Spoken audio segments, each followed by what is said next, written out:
Unlike a lot of trans fans, I did not grow up on G1.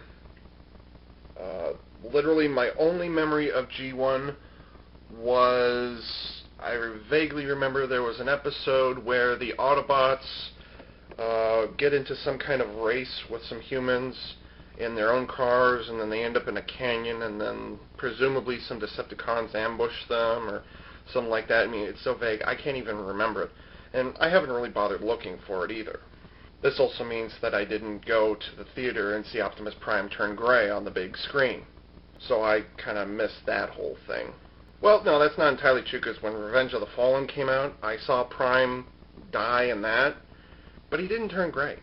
Anyways, I got my start on Beast Wars. That's where my interest began. Then I skipped the Unicron trilogy on any airwaves that my TV could pick up at the time.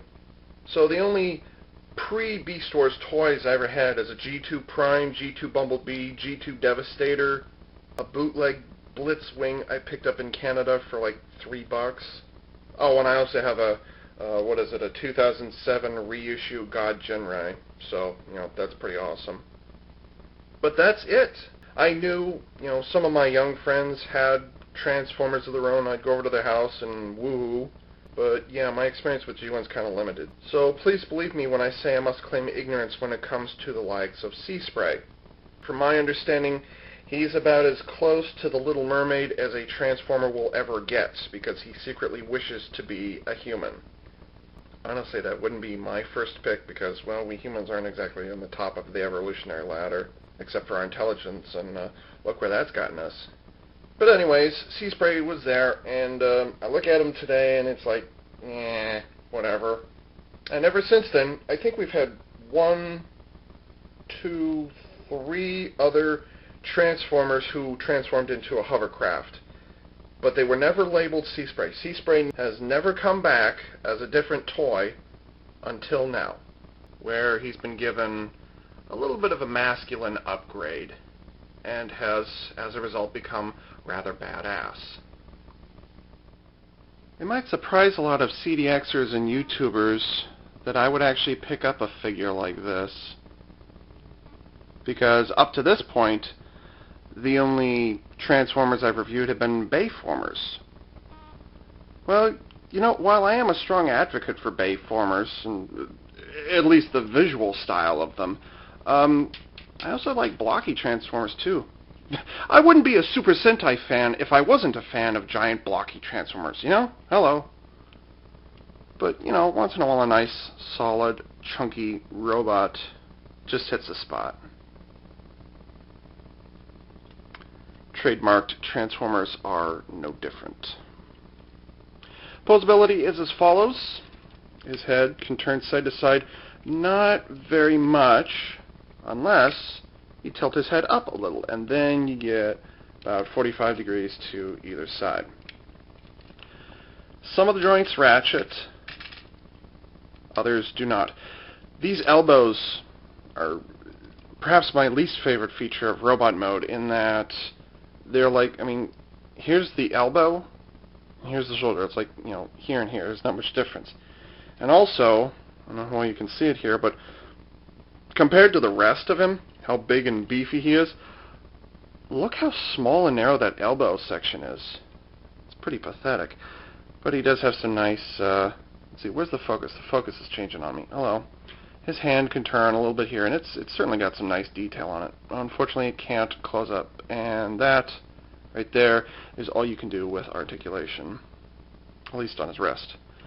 No waist articulation, although you could maybe pull this loose. Maybe. You'd have to mess around with the backpack. But another big disappointing factor of this guy are these hip joints. At least the hip joints that go forward and backwards. These go out only about that far. That's nice. And they ratchet all the time. That's nice. You cannot, however, put his legs straight down just because, well, there isn't enough space. They'd end up overlapping. So the legs are always splayed a little bit. Anyways, you get some nice ratcheting in the hips. This is Autobot Seaspray, by the way, not Ratchet. while it's got nice ratcheting ability, there's a lot of give. A lot of give between each click. Which makes posing him kind of interesting because while his ankles, oh yeah, by the way, his ankles can twist side to side and they can twist back and forward, which is awesome, by the way. These are friction-only joints. So here's my problem. As these joints wear down over time, eventually it'll get to the point where you're going to have it balanced just so. It's going to slip forward and then it's going to turn like this and it's going to fall over. It's actually happened to me a couple of times, and this is fresh out of the box by a few days. So forward and backward, that's actually kind of disappointing. But, you know, we still get this and we still get that. Which, that's actually a very tight joint there, which is really nice. And that is it for posability and the walk around of Seaspray. One thing, like a lot of trans fans, one thing I don't like is when the robot's name is, the actual robot's name is somewhere on here rather than a real trademarked company like Toyota or, oh, was it Lamborghini or Volkswagen or, oh wait, maybe not Volkswagen. Anyways, his frickin' name is right there. And they don't even try to replace any of the letters or remove letters and make it vaguely cryptic. I mean, it's just there. How lame, how boring, how uninspiring. It's just, it's distasteful. Now, to be fair, in vehicle mode, these might look like the name of a company or the name of the ship itself, but just, it's his whole name. I mean, what kind of robot in disguise is that if he's got his name right out there?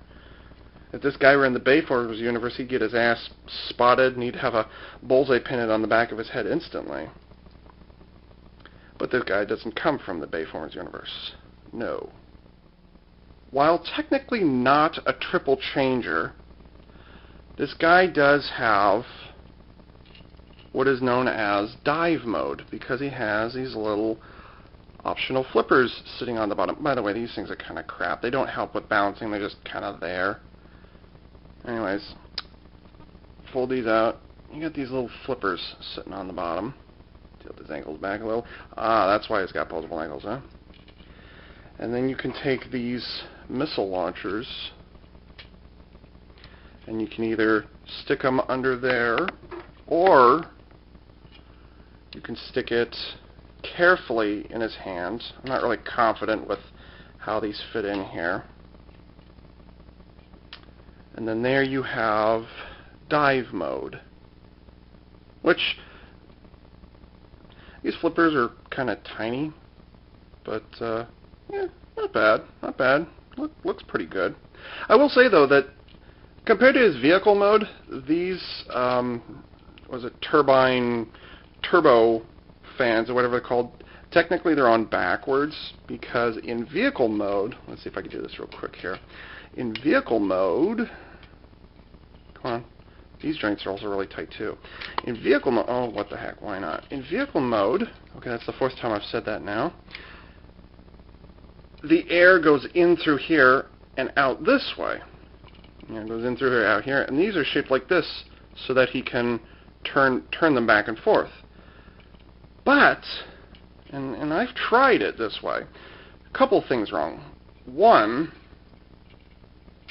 let's see, I got to be careful with these missile launchers, they're a bit on the deadly side.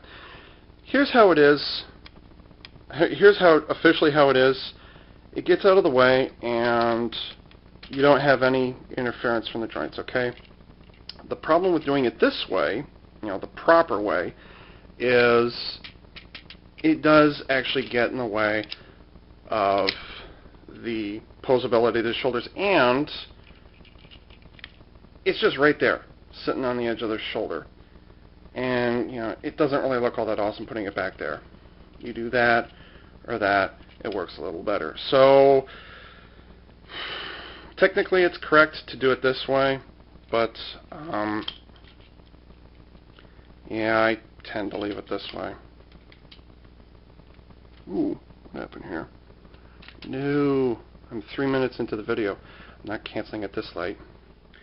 I don't have them yet, but Deluxe Class Decepticon Dark Mount has these grenade launchers little mini autocannons and things like that that you can unsnap from his backpack kibble, which is fine, and then reattach them to his turret in vehicle mode, which is fine. Now, I thought that that was just a one-time character-only gimmick thing. Well, here's something interesting. Scout-class Autobot Breacher, who's this guy, has a weapon that can be detached. By the way, this is an awesome little toy. And it can, in robot mode, it attaches to his knuckle and acts like a double-barrel rifle, okay? So, that's nice. But it did seem kind of interesting that the rifle would attach to it via a little bar clip, that white thing there, rather than attaching via pegs. This is Deluxe-class Decepticon Hailstorm, which is by far one of the most, and I use this word specifically, beautiful Bayformers, Transformers toys I have ever laid eyes on. If my name was not Ava Unit 4A, my name would be Hailstorm. It is that epic. Getting back to it, I noticed he's got this little clip thingy sitting here, and his profile does mention that he has some rather unusual weapons. He's a missile mech, okay? That's one reason I love him. And so, I took Breacher's weapon, I put 2 and 2 together, and oh, look at that. So, enough pimping out a toy that I'm not reviewing, but dearly love to death. I noticed on Sea-Spray, on his shoulders, he has one of those tabs. And believe it or not, ladies and gentlemen, intentional or not, it actually fits on there. And he's got 3 of them on each side. Wow. Can't get much more impressive than that. On the other hand, he does have some rather epic light piping. Very, very awesome. This has some of the best light piping I've seen since Animated Grimlock, I think. That's just, wow. Amazing. Fantastic. So yeah, this thing is pretty amazing. Something I want to mention really quick before I get into the transformation.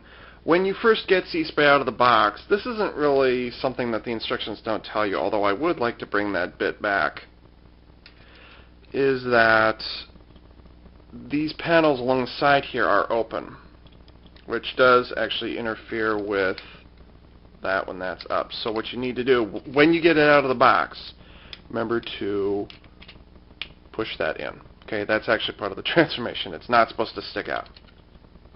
And now we'll undo it in a moment here.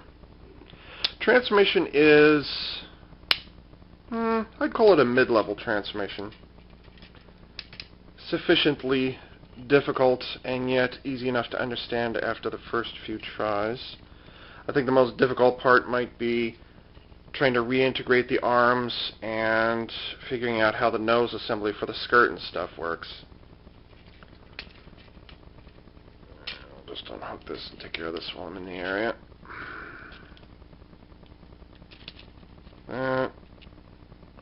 That.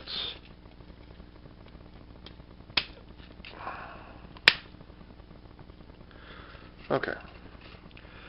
The arms, something interesting about the arms, it's not the joint here that you have to worry about, the actual elbow joint. It's actually this transformation joint down here, which turns it into a double joint. Once you get the, once you figure out how the, once you get this, it's too bright. Once you get this panel, I'm not used to dealing with toys this bright. It's actually a very nice white. Once you get this panel out, that begins to orient you as to how the arms are supposed to be set up. So once you figure that out, the rest of it's kind of easy. You can figure out where things are supposed to go. Peg this into here. Why isn't that working? Oh, come on. This is take 3. Actually, I had to stop at mid-transformation last time because I forgot how you're supposed to do the hips. Here I am trying to explain. This is how you transform the hips, and then I promptly turned around and did it wrong. So, yeah, even I fail once in a while. I do reshoot these once in a while. It'd be helpful if I actually put these in view of the camera. It's late in the evening, you'll have to forgive me. It's Oh god, it's midnight. One thing I don't like about any Transformer is interlocking panels. They're tricky to get separated, they're tricky to put back together. It just, not really worth it. You just peg it in right there. Okay, so that's most of the difficult part. Now, hopefully I do this right this time. This will be the third time. They're not very clear. They say you're supposed to, twist it this way and you're supposed to twist it around this way, and it doesn't really make a lot of sense. You just have to kind of play around with it. Get the legs into this position, okay?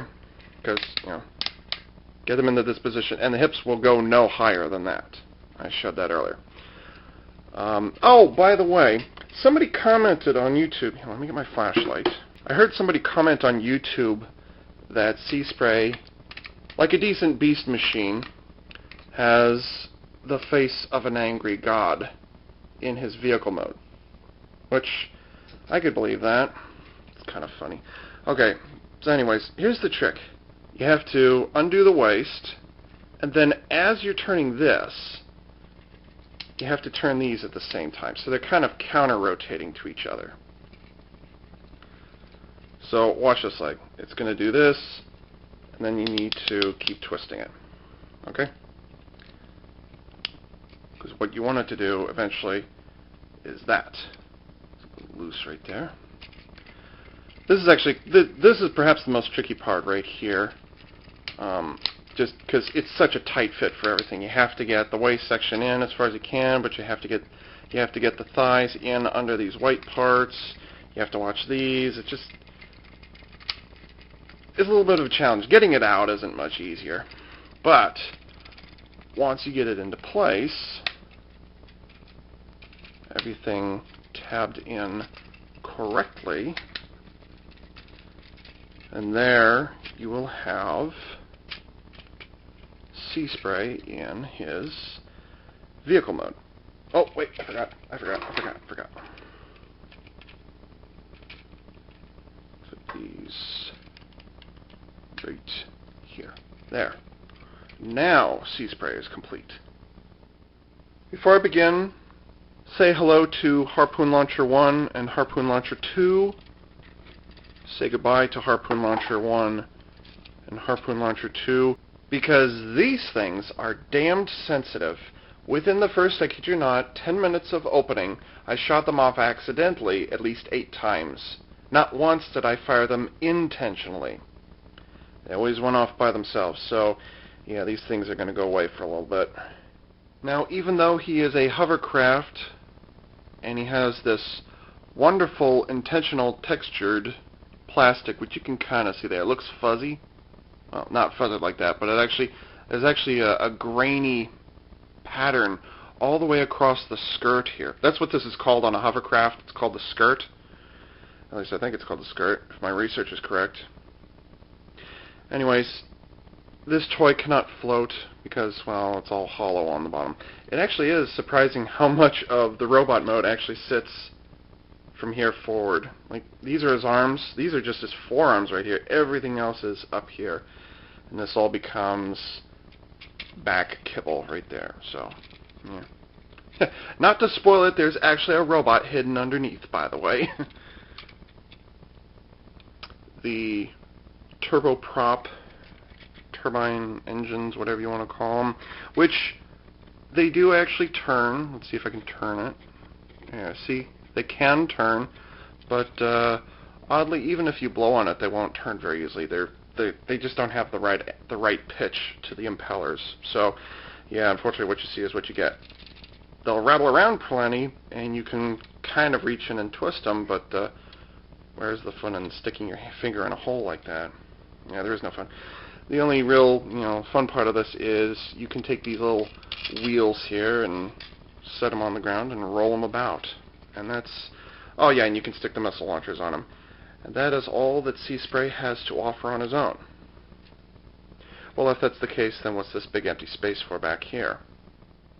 Well, that empty space is there just in case you want to put any appropriately sized Scout class figure, such as Seaspray's partner in crime, Breacher, which is kind of an awesome toy all by itself, by the way. I did a review of this on CDX already. And you can team him up with Seaspray, just like that.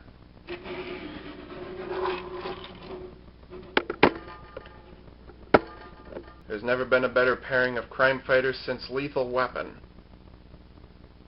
I don't know about Lethal Weapon 4, though. That was easily the weakest of the 4 films. Anyway, these two are teamed up against Decepticon Crankstart, who's hidden himself away on a beach in Africa. But riddle me this, Batman, who is this Crankstart, and why is he such a big threat that not only would he have to hide in Africa, but Optimus Prime felt it necessary to send out 2 Autobots after him? Well, he must be pretty damn powerful considering he's no bigger than another Scout class figure who's just a repaint of this guy. By the way, this toy is also awesome, which I also reviewed, but Crankstart the coloring on that thing is not pretty, whatever it is. So yeah, these two get along just fine. At least at first blush. Here's my problem with it. For as awesome as it is to have a car sitting on top of a car carrier, which we haven't had since Optimus Prime in Energon, in Transformers Energon, but I don't think those drones count. The awesome thing about it is, while it can do this, the problem that I have is there's absolutely nothing to hold Breacher in place. And I've already given this some thought. There could have easily been a little tab or something sitting back here that, his wheels could bump up against. And I don't think many of the other Scout class figures, of which I have none right now, would be able to fit in there as easily.